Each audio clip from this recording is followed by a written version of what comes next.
afternoon in the near west side. The temperatures are much warmer than they have been, and we are definitely getting out and enjoying the days. A couple updates before we get to our main event. For those in certain parts of the near west side, this upcoming week is your Clean and Green pickup from the city. That includes the Avenues West neighborhood. And the Clean and Green program allows you to put some larger, bulky items out with your normal garbage pickup. Please do check out the City of Milwaukee's website, milwaukee.gov/clean-and-green, for more information about what you can put out and when you can expect that pickup to happen. We are also at Near West Side encouraging everybody to get out and get their COVID-19 vaccination. Vaccines are free to everyone 16 and older, and the FDA just approved vaccine shots for those 12 to 15. So if you haven't received a shot yet, we do recommend that you get in as soon as you can. You can visit the City of Milwaukee's website, milwaukee.gov/COVIDvax. They take walk-in appointments at the Wisconsin Center through the end of May. And a number of pharmacies, including the Hyatt Pharmacy, Walgreens, and CVS, are also offering vaccination shots. So again, vaccines are safe, they're free, it's an easy way to protect yourself and those that you love, and it's a step towards our return to a more normal life.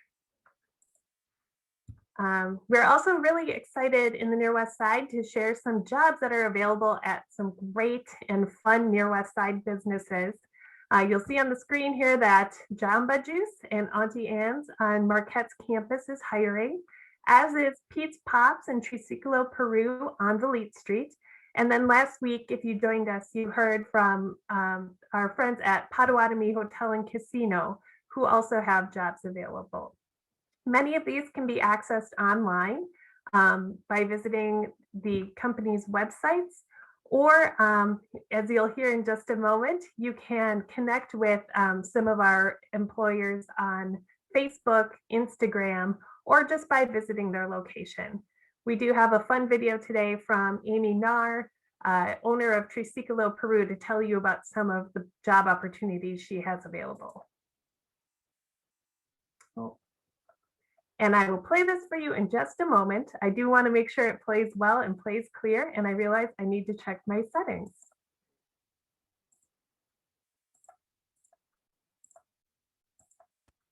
All right, back in business.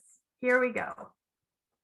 Hi everybody, my name is Amy Nar. I'm the owner and operator of Triciclo, Peru. We are a Peruvian restaurant on Milwaukee's Near West Side, located at 3801 West Valete Street, right near Washington Park. We make exciting Peruvian street food, and we are looking for some help this summer. So if you are looking for employment, please listen up. We are hiring currently for full-time and part-time positions. We have flexible scheduling, definitely. And right now we're looking for a chef. We are looking for prep in the kitchen, so being part of the line are also making empanadas. And we're also looking for a dishwasher. And we are looking for front of house staff as well, so barbacks, bartenders, and servers. So we have lots of positions available. We are a fast-paced, exciting environment. We are looking for hard workers, and it's a very diverse environment. So we're open to, we're an equal opportunity employer, and experience is not necessary. It's preferred if you have kitchen experience. That's a plus. If you know about Peruvian food, that's an even bigger plus. And if you're bilingual by chance or you speak a little bit of Spanish, we would love that too, but it's definitely not required. All training will be available to you upon your start date. So we are hiring immediately, and it's a really fun, exciting environment. We're looking for hard workers. We're looking for people that are dedicated. We're looking for people that are willing to show up every day, and it's really fun to be a part of our family. So if you want to try new things and be a part of a diverse Peruvian culture and food experience, please email us. Our email is info@tricicloperumke.com, and we will also send this out in text. And you're also welcome to Instagram message us or shoot us a text message or drop by the restaurant. So we are excited to meet you. If you're looking for employment, please join our team. Hi everybody, my name is Amy Nar. I'm the owner and operator of Triciclo Peru. It was so fun, we almost had to play it twice. So more news from the Near West Side. Our Choice Neighborhood team is working on a number of action activities, including the neighborhood markers, which will be unique markers placed in each of the 7 neighborhoods in the Near West Side. We shared this survey link last week and it is available on the Near West Side website, but we're hoping that you'll take a minute to weigh in on the final design and color of the markers, as well as the location for them. The website is nearwestsidemke.org/CNI. And again, that survey is open through May 20th. This is your opportunity to weigh in on the neighborhood markers. And then before we get to our presentation today, we do have a really important video introduced by Keith Stanley, our executive director, talking about a really sad and tragic incident that happened here in the Near West Side and how you can help. One moment.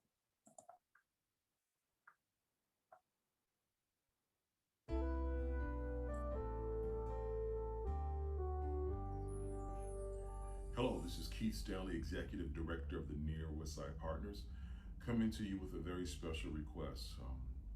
The past week, we had an experience fire in the Near West Side community, displacing many families. A 36-unit building was pretty much destroyed. So we're looking to our community, to our residents, to our businesses, to our community stakeholders to support helping some of these families. I have a special message from our friends over at American Red Cross. We're partnering with them to make a special request. We ask you to check out this video, and if you can make a financial commitment donation to the American Red Cross through a special link, we ask you to do so. So we're going to hear from Jennifer Clearwater of American Red Cross, actually in the Near West Side. American Red Cross, they're headquartered in the Near West Side. You'll hear from her right now. Take it away, Jennifer. Thank you, Keith. Everybody, I'm Jennifer Clearwater with the American Red Cross here on the Near West Side. And you may have heard this last week, we did have a fire in the neighborhood. I'm so happy to report to you that everyone got out alive, which is the most important thing.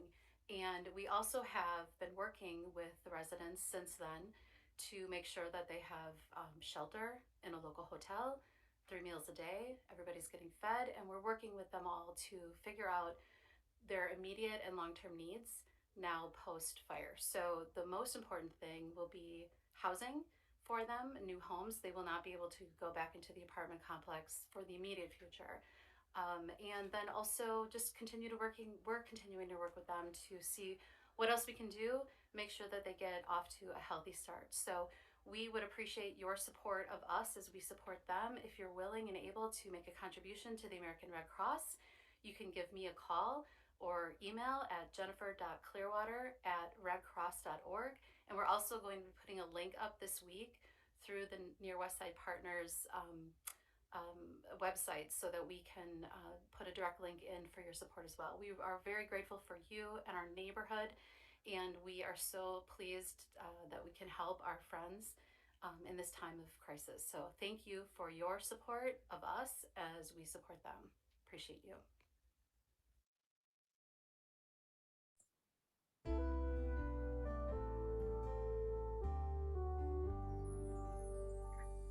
We hope that if you are in a position to support the Red Cross and our neighbors here in the Near West Side, that you will take an opportunity to visit the Near West Side Partners website or email Jennifer with your information on how you'd like to support. We will make sure that those links are available to you as well on Facebook if you're joining us there. Now on to our main event. I would like to invite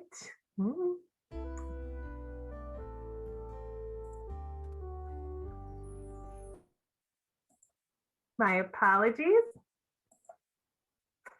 I would like to invite our guest and moderator, Keith Stanley, Executive Director of Near West Side Partners, Beth Foy and Brian Bliesner from the Department of Transportation to turn on their cameras and join us for the webinar about the I94 EastWest project. Welcome, Keith, Beth, and Brian. Keith, I'll turn it over to you. Lindsay, thank you for the opportunity. Thank you for giving all the updates to the Near West Side. There's a lot going on, and both good, but we have some unfortunate things that occurred in the past week. And so we do encourage those who are interested. You can go to our YouTube channel or our Facebook page to have a direct link to donate to those 26 families affected by the fire. So with that said, we're going to hop in, and I will say, Lindsay, just in case if my furry little friend, little man, begins to bark, I may need to turn it over to you, but I think he's okay for now. But I think we are ready to jump in, and I'm really excited to have this conversation. There's a lot in the paper and being said about this once in a lifetime generational project, and it's good to have Beth Foy and Brian Bliesner with us. If we can't, Beth, we'll just start off with some introductions. Beth, we'll start off with you. Could you introduce yourself? Sure. Hi. Thanks, everyone. I'm Beth Foy. I'm a consultant working with the Wisconsin DOT on this project, and it's really been great to have this partnership with Near West Side to help us get input and have representation from the community. We've really very much appreciated it. So I will turn it over to Brian now. Yeah, thanks, Beth and Keith. Brian Bliesner from Wisconsin DOT Southeast Freeways Chief. Yeah, very much appreciate the opportunity to talk about the project, and appreciate Near West Side's partnership as we try to implement something that's, as Keith mentioned, kind of generational improvement for the community. We do have a presentation that I think Beth is going to hop in and present with the support of Brian. I will say, for those of you, if you can, a couple of things. One, encourage other people to join us so they can grab some food and check out what's happening with I94 EastWest. And then also be prepared. We want to have a Q&A session. So those who have concerns, ideas, thoughts about how I94, this EastWest project can impact you and your community, we want to hear from you. But definitely encourage others to join us if you can. If you're on Facebook, it looks like we got a number of eyes on Facebook. And if you're on this Zoom, encourage your network, those in the community, people you know, to join us today. With that said, I'm going to turn over to our friend Beth to take us through this presentation. Okay, Brian, can you see my screen? I can, yep. Okay, great. So Beth's going to drive the ship, and I'll talk over. So I94 EastWest in Milwaukee County is our project. A little bit what we hope to do. We've done our introductions. We're going to give you a little bit of project background, some updates on latest news on the project, our next steps, some expectations on what you can see in the process, opportunities for community input, and then a little bit about some of the benefits that we see for the community and travelers. So our background, you know, one of the things that we want to emphasize is that we have been kind of talking about this project for many years, but when we restarted the study back in July of 2020, we heard very strongly and that, you know, equity needs to be looked at in a different way. So that is certainly one of the emphasis points that we try to talk about very early in our presentations. You know, the freeway system, when it was built in the 50s and 60s, the laws were very different than they are today. So that guidance and those laws have changed quite a bit over the last 60 years. And as a department, we like to think that we've learned from that process, and we know that bringing the community into that process is really important so that a community-based decision can be made. We do have an emphasis on bringing stakeholders in, and we've done, we think, a pretty good job to date on engaging, but we know there's more work to be done in terms of bringing stakeholders' input into our program and projects. And we know that we think there are some benefits to any project in general, in terms of the jobs that they bring to the community, the DBE businesses opportunities, and the improvements in mobility and safety to those who live near the highway.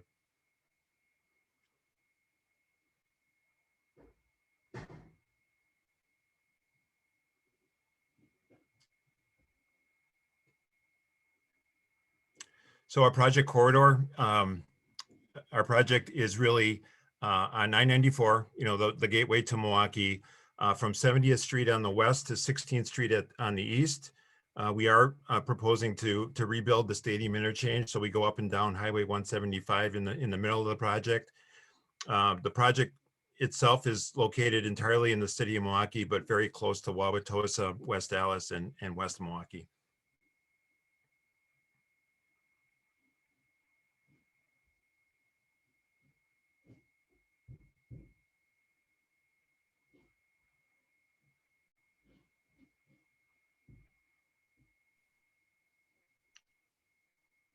Brian, it seems like there might be a delay in what I'm sharing. Okay, yeah, I'm still on the project corridor slide. Okay, yeah, I advanced it right away. I don't know if Elizabeth or Lindsay, if it work any better if one of you shared it or. Yep, absolutely. This is Elizabeth here, and I can absolutely share the presentation. So give me a second and we will get it all set up. Okay. And while we're doing that, I do want to talk about the needs of I-94.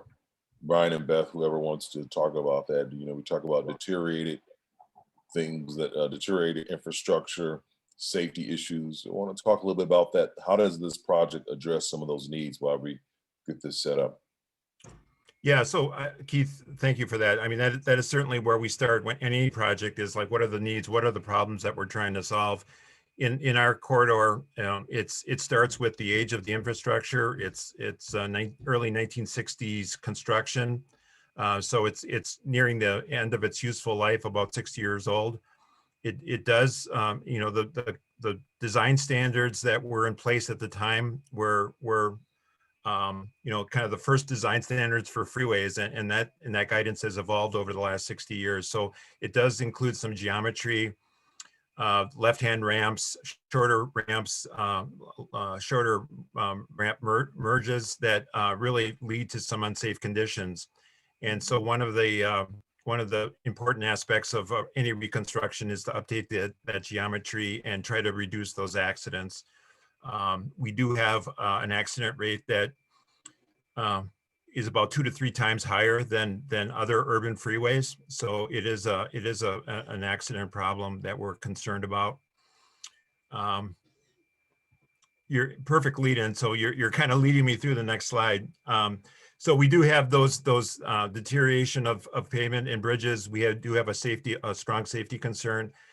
We also know that by reconstructing the freeway, it gives us an opportunity to work a little bit better with a very crowded local street network. So our transitions into the street grid system, we think we can do a better job as we rebuild.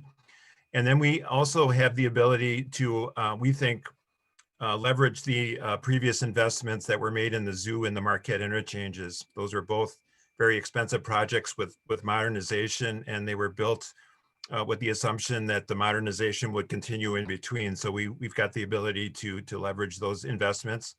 And then we do have congestion, even though the pandemic has created some really interesting dynamics in terms of volumes of cars. We know that there's still times out there on the corridor where there is congestion, and with things hopefully getting back to a more normal, we think that the levels of traffic volumes are going to continue to kind of go back to where we saw them in 2019.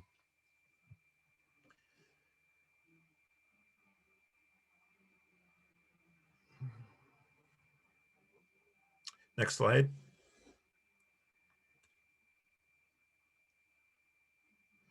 So a little bit about deteriorating infrastructure. This is a picture just from last March. So not even 2 months ago. This is the Mitchell Boulevard Bridge, which is just to the west of the stadium. Underneath, you can see a lot of exposed reinforcing steel bars. There's a lot of loose concrete that is falling off, chunks of concrete on the sidewalk and the pavement.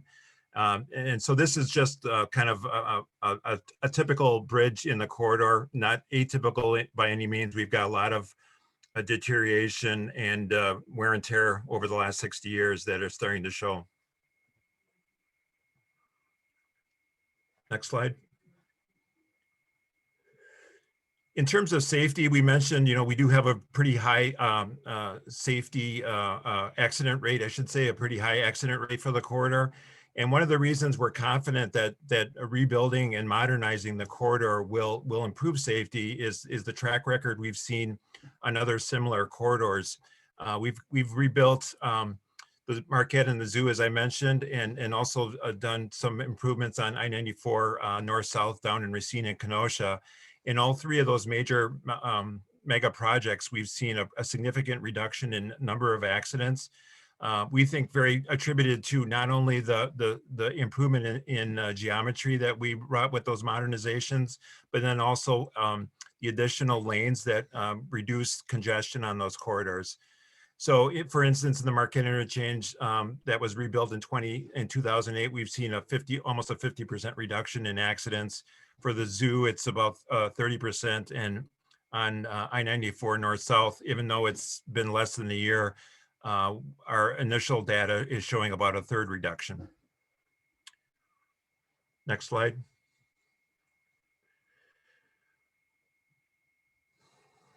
So we did have an EIS process, and we just recently announced that we're going to supplement that existing environmental impact statement. But just to give the audience a little bit of information of what was contained in that previous document and where we ended up when we went through this process the first time, we did have a preferred alternative in that document. It recommended an additional lane in both directions. That's for the entire length from 70th to 18th Street. In most cases, that's a new lane, but there are some segments where we've already added a fourth lane to deal with some operational issues out there. The biggest segment, I think, is for westbound traffic from the Marquette out to about 35th Street. We added a fourth lane. In terms of access and how the interchanges are in that preferred alternative, the interchanges themselves really don't change very much in terms of their location. The 68th and 70th Street arrangement on the west end of the corridor, those interchanges would be replaced fairly similar to the way they are today. At Hawley Road, the issue there is the proximity to the National Historic Landmark Cemetery at Woods. And so the ramps on the east side of that interchange would not be part of that, but we would maintain access on the west side to and from the west. In the stadium interchange, we're moving the ramps, all the ramps to the right-hand side. Again, that's one of our modernization techniques that improves safety quite a bit. We do eliminate the Mitchell Boulevard interchange, which is some access, again, on the west edge of the stadium area. But we replicate that access by tucking it underneath the stadium and therefore gaining some efficiencies from a footprint standpoint. And then on the east end at 35th and 27th Street, again, those are very similar, similar as compared to today in terms of the style of interchange, but we know that there's lots of details that we can improve upon as compared to those existing conditions. Next slide.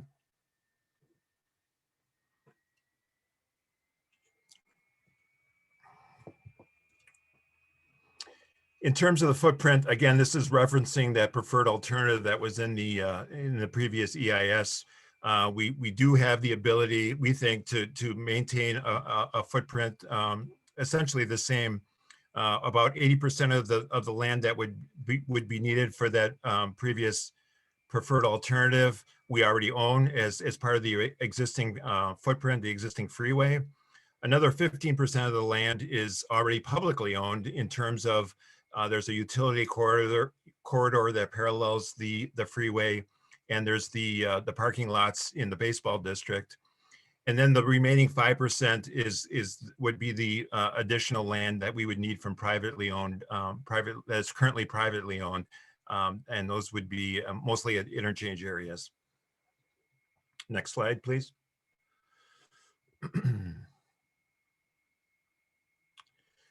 So our latest news, these are kind of recent updates. Again, I mentioned earlier, there's been a lot of dynamic effects on traffic volumes over the last year. And I know this is kind of a detailed graph, but hopefully it communicates some of the variability that we've seen in traffic volumes. The black line in the middle is what we're doing is comparing the last 3 Marches in terms of traffic volume. This is at the traffic counter that we have at near 35th Street on I94. And the three Marches, March of 2019, March of 2020, and March of 2021. The black line is March of 19. The peaks that you see there, those are kind of the commuter peaks that you see in the morning and the afternoon. Obviously, the volumes go down a little bit in the middle of the day, and they drop off dramatically overnight. And you can see from the shape that March of 21 and March of 19, pre-pandemic, and this past March are approaching pretty close to one another. There's a lot of variability in the shape of those curves, but they're generally about the same. And then underneath all those in red is the late March of 2020. And this is kind of at probably immediately after the safer at home order that was issued, and where, everybody was staying home, and there was a dramatic decrease in traffic volumes over the entire system. So I guess what we are trying to do by showing this is just to show that, yeah, there was a significant decrease in traffic, but there appears to be a fairly robust rebound, and we are seeing volumes that are closely approximating where we were pre-pandemic. And this, I should say that this is not only just one small bit of information that we're using to help us judge the effects of the pandemic. There's a lot of work that has yet to be done to fully evaluate where traffic volumes are going in the future. Next slide, please.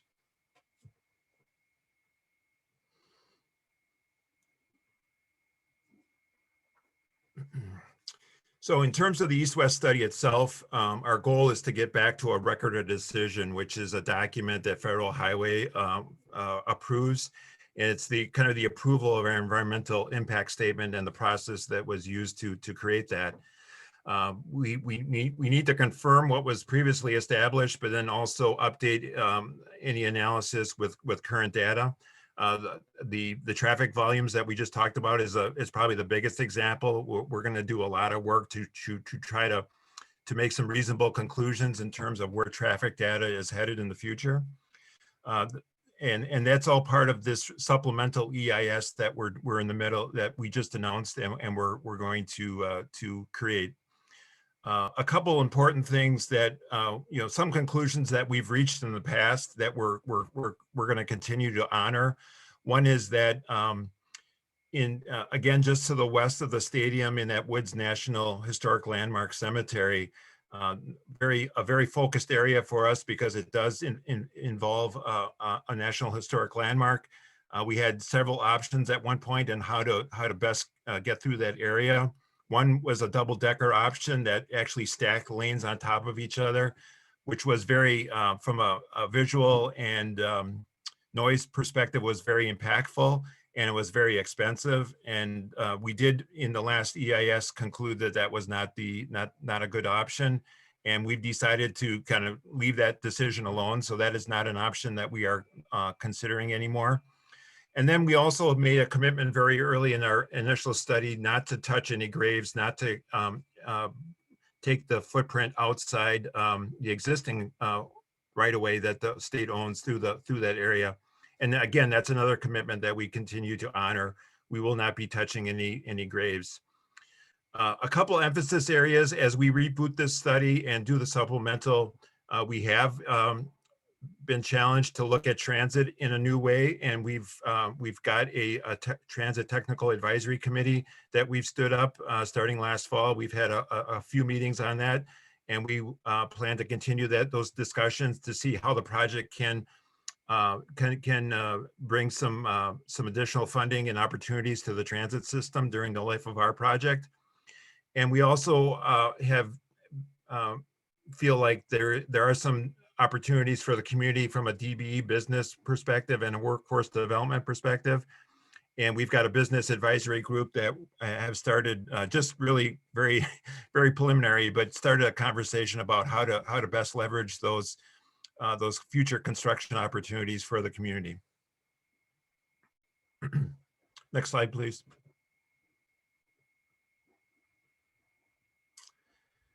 So some next steps, the supplemental EIS. I'm not going to read off all these things, but these are some of the topics that will be updated in our current EIS. Again, whether it be new analysis, new data that we can mine from current census data and reevaluate conclusions that were reached back in the original EIS. I think that the top two there from an engineering perspective, those are probably our most impactful in terms of updating the traffic analysis, taking into account the effects from the pandemic, and then looking at design alternatives. We've heard very strongly in the last 9 months about the need to look more closely at the 6-lane modernization alternative, and that's something that will be in the supplemental EIS. Next slide, please. In terms of community input, just to maybe toot our own horn a little bit, we really feel like we did a good job in terms of engaging the public in previous iterations of this study. But again, we know that there's more work to be done. We did, when the original EIS was created, we did have more than 300 stakeholder meetings. We had 5 major public information meetings, 2 public hearings, and we presented, we had a booth at State Fair that we engaged the community with. Since our restart in 2020, since the last July, we had about 140 external stakeholder meetings. Most of those have been online, unfortunately, but that's kind of the nature of where we are today. But we've had those online meetings and had one-on-one and large group meetings to engage the public. We did have a virtual public meeting, a broad public meeting back in March. We had 280 people logged into that. And in terms of adding to that work, we are planning for another public involvement meeting in the fall of this year. We're hopeful that that has an in-person component to it. But we know that continues to evolve exactly what we'll be able to do at that time. And then in terms of a actual public hearing as part of the EIS process, we're tentatively scheduled that for spring of 2022. And we've got some ideas and obviously looking for audience input onto how to further engage in terms of workshops, small groups, committees, neighborhoods, and continue to get input on our project. Next slide, please.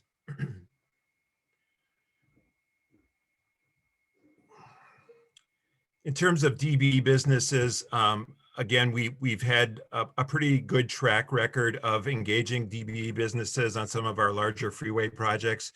A little bit of information from the Zoo Interchange, which is still not finished, but we've had a significant amount of work accomplished on that project. We've had over 100 DB firms with $120 million in contracts for that project. What we've got on this slide is just some of the things that DB firms perform for freeway projects, and we would anticipate a similar list of activities for a reconstruction of I94. Next slide, please.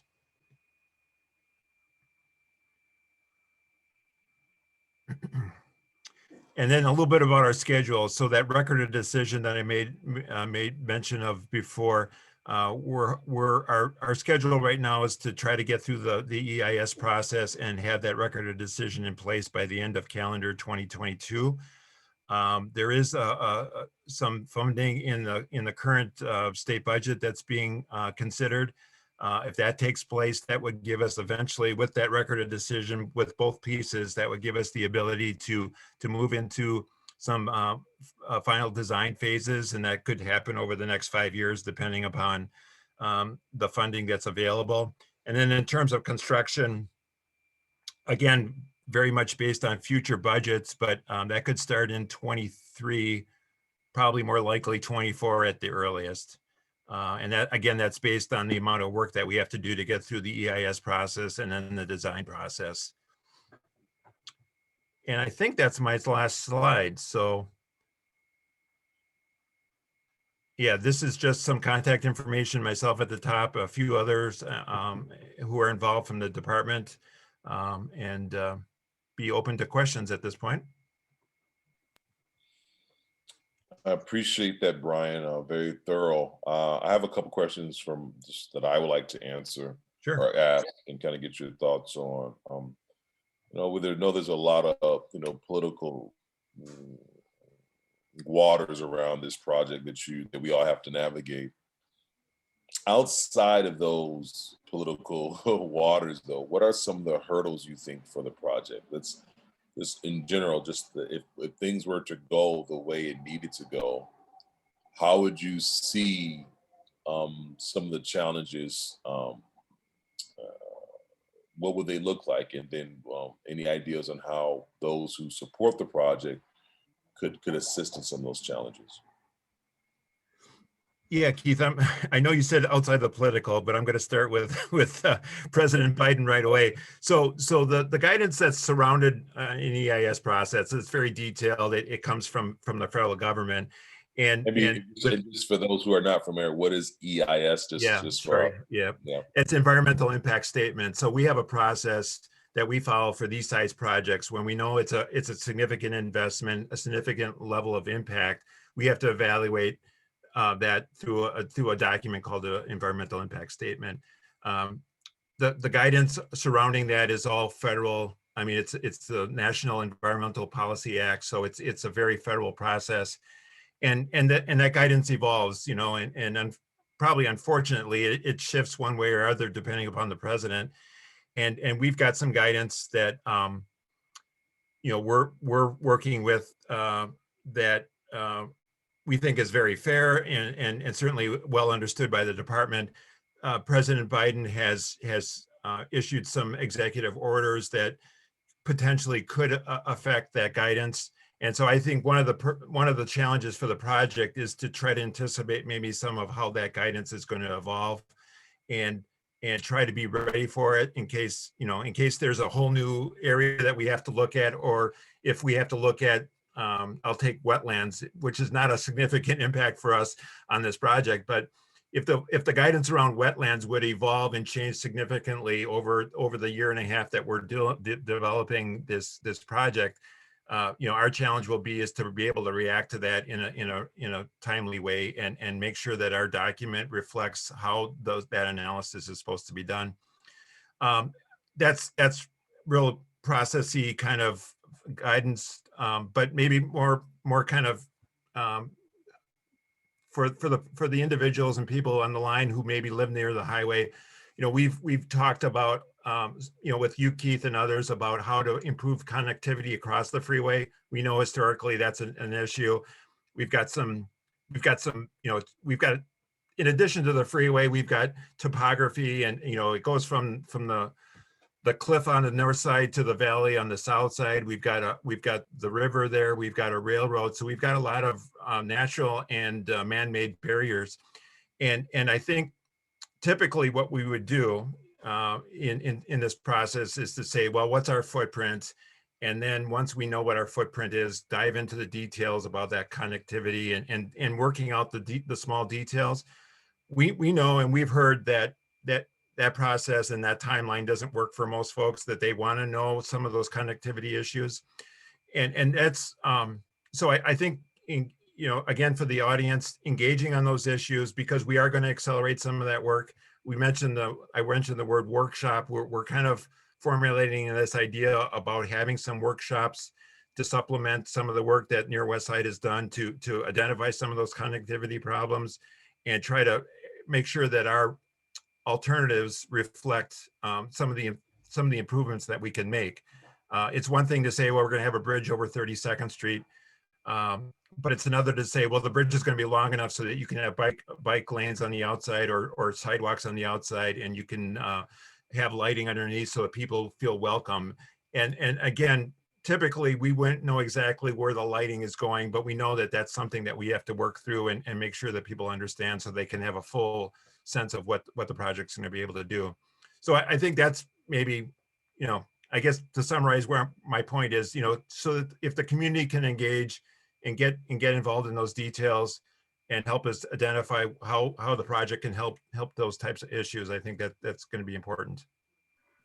Yeah, and I got Brian and Keith, if I could just add too, we will have sort of a robust public process as we get to the point where some of those decisions and recommendations are going to be made. So it's an exciting time for people in the public involvement world like me, but it's so we'll get there. You know, it's just once we know a little more about the design, then we'll be able to actually get into the details like that, which make it kind of a little more fun from the public participation side.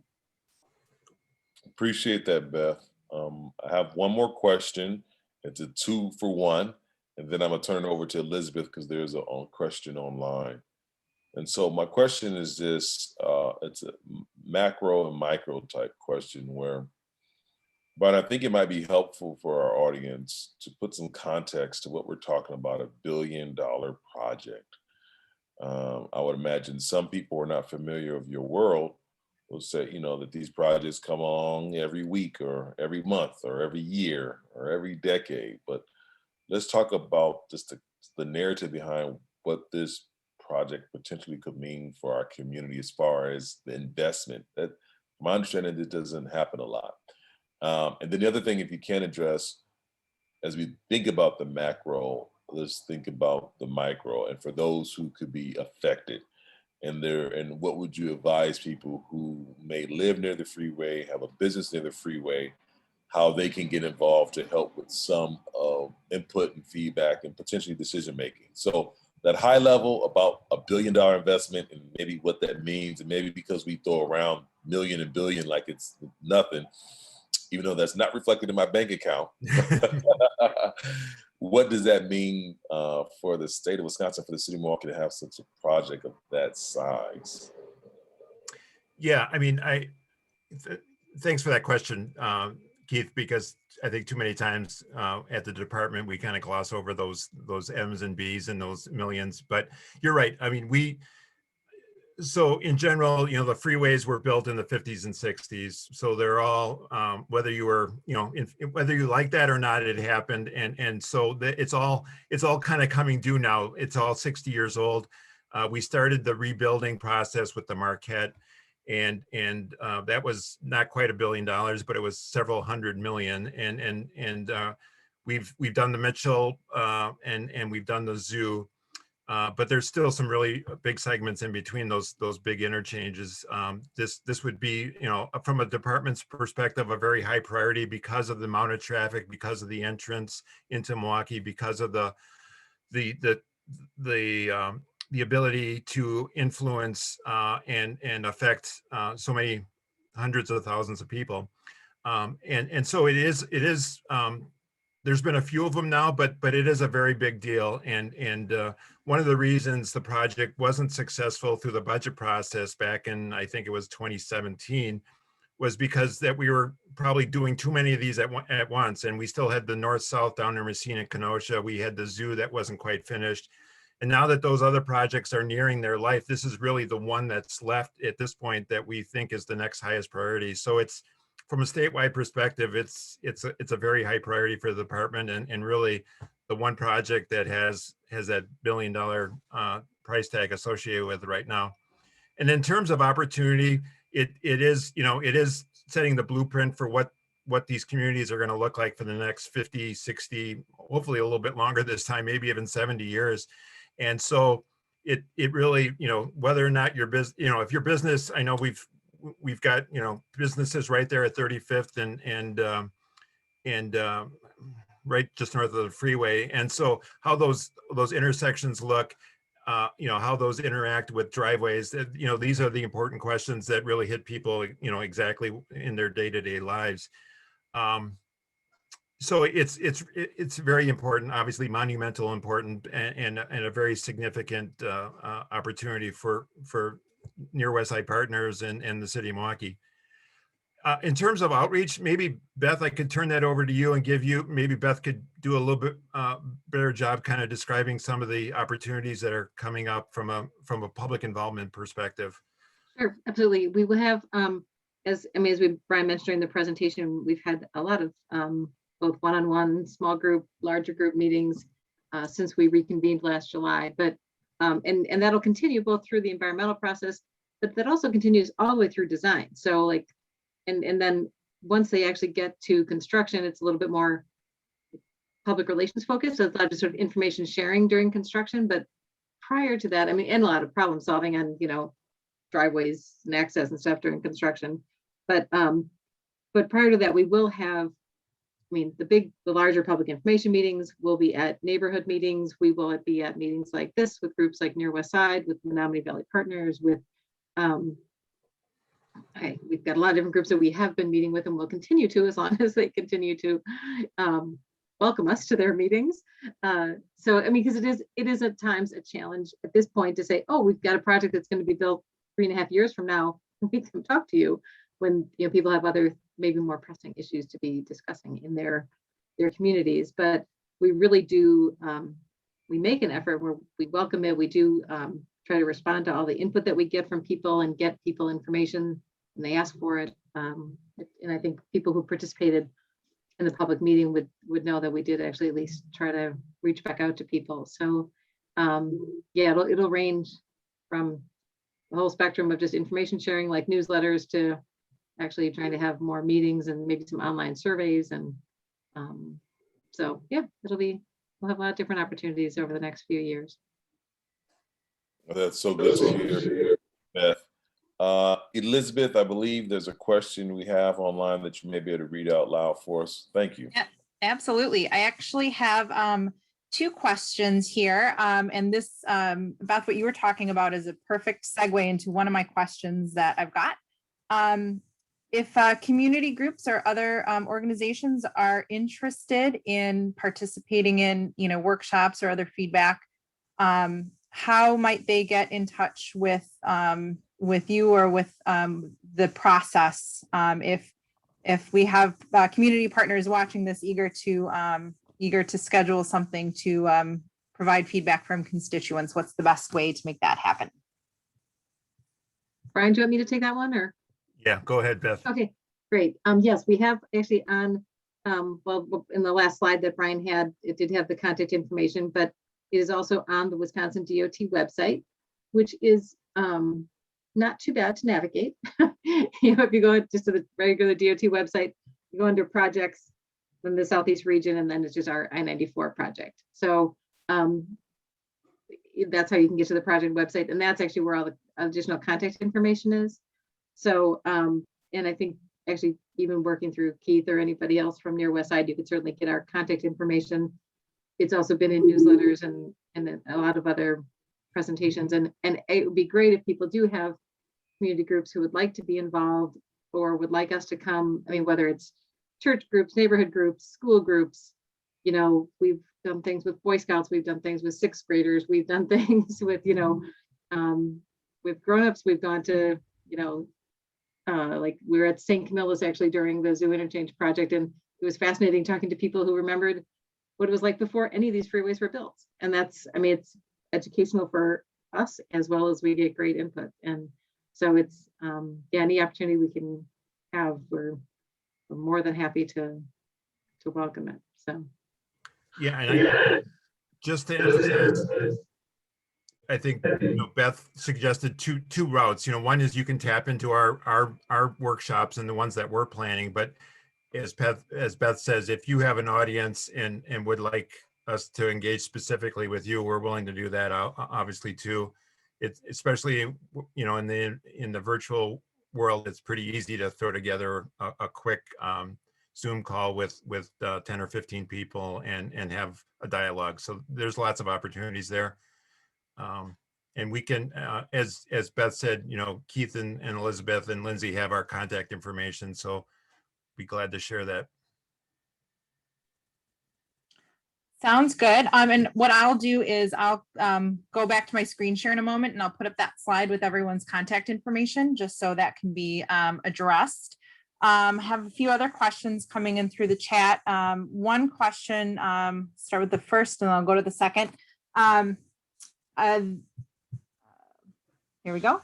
Alternative transportation has not caught on in Milwaukee for a variety of reasons. And how will this address and help the daily commuters to other transportation options? I actually had a separate question about how BRT might address or how BRT might anticipate traffic flows through the freeway. So I'm wondering if maybe, I know we're getting close to the end here. So maybe just briefly touch on how this project might affect alternative transportation options in the area. Yeah, I think as I mentioned in my presentation, we have a technical transit committee now that we've got as part of the project, and we are exploring trying to figure out some ways that we can enhance transit through the life of our project. But in terms of a more permanent change, I think the biggest thing that we can do is to make sure that the interchange areas and the crossroads, the 35th and 27th, 25th Street, that those as we reconstruct those intersections, they're built in a way that can accommodate alternative transportation, the bike and ped especially. Just going back to transit, we do have the BRT that Milwaukee County is now implementing. The project itself, as part of our construction mitigation budget, has made a commitment to help fund a portion of that to help implement it. And those are the types of things that we're hoping that we can expand as we go through the supplemental EIS process.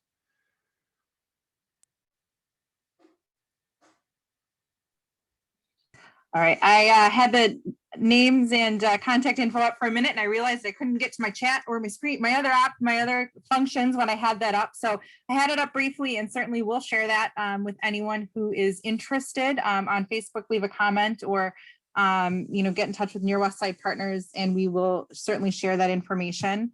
Looks like there's one more here in the chat, and this might be kind of it to round us up for the 1 o'clock hour. I will go ahead and read it. It does sound like, there's some neighborhood opposition to some pieces of the plan as well. So, I can read the comment and just kind of get your thoughts, Brian and Beth, on kind of all of the working pieces with the, project. We have somebody joining us on Zoom that lives in the Valley neighborhood, so Pigsville, and they're voicing some opposition to the rebuild of the interchange, and they would like to do a repair only plan. So they feel that the impact on the Valley is pretty major. And they've got some concerns on some of the businesses in the area here. And so I'm just wondering kind of, how this process is going for, getting that feedback from neighbors, and, what kind of tools might neighbors have to provide, provide feedback. It sounds like this neighbor has been to some Near West Side Partners events before, meetings. And so what resources are available for people who might have concerns on the plan? Yeah, I think I remember Ann's comments from our Hilltopper neighborhood meeting. And I think what she's describing are the level of details that we do have an opportunity to relook at. And she's commenting on the preferred alternative as it existed previously. A lot of the impacts at 35th Street are really associated with trying to make those intersections, those ramp terminal intersections, work better with the traffic that we think is going to be eventually in the area. And so there's some flexibility in terms of how we do that. I think the reduction in access into that neighborhood was really viewed as a positive, because it eliminated some of the cut through traffic and traffic that's going through the neighborhood erroneously. But if I think if there's a consensus there that that's a negative, we could reconsider that decision and open some of that access back up again. So again, I think the system is working. I think if Ann or others need more opportunity to share those perspectives, and as we develop options and details, those will be things that we are presented at our next major public information meeting that we talked about in the fall. But also there's continued opportunities to talk individually or with neighborhoods about those concerns.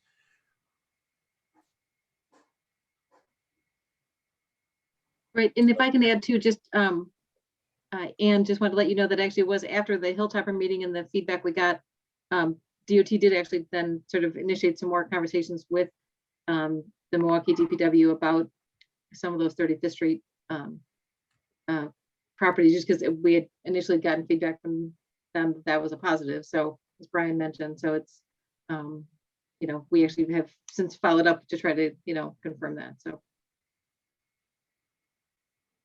We do have one more, and Elizabeth, I'll wrap this up. I do see a question from one of our gas station owners near 35th and Park Hill, and just the off-ramp being closed and the fuel tanks, and I try to read it. I have a major issue with 35th and Park Hill intersection. I own the gas station. If the off-ramp is closed, the tanks for the fuel is on that side. How will the tankers do a delivery?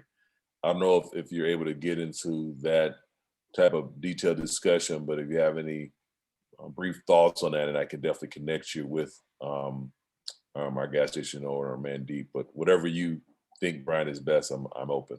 Yeah, I know one of our engineers met with Mandeep out in the field, and I think we captured that concern, but we certainly can follow up with him again.